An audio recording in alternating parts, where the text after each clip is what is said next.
Well, that's a good question. Bill Gross has written a little bit about that in some of his PIMCO methods and messages.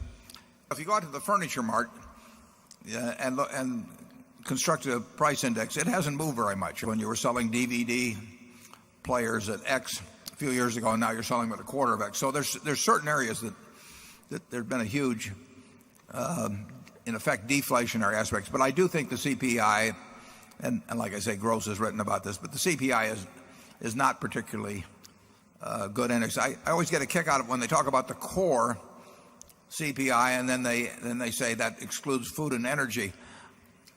Food and energy strike me as pretty core to anything in terms of the average price. I can't think of anything that's much more core. The CPI, as you may or may not know, many years ago had housing figured in directly.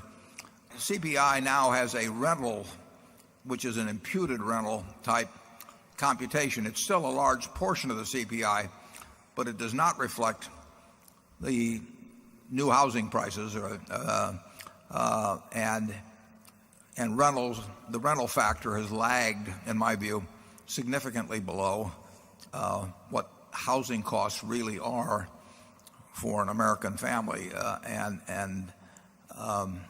Since housing is a big portion, I don't think it picks it up well. So I would say that the CPI has understated inflation for a great many people. Now, if you're older and you own your own house, I mean, everybody has their own way of living. And I mean, if all you do is drink Coca-Cola all day, Coca-Cola hasn't gone up in price enough, in my view. And my CPI has not changed very much.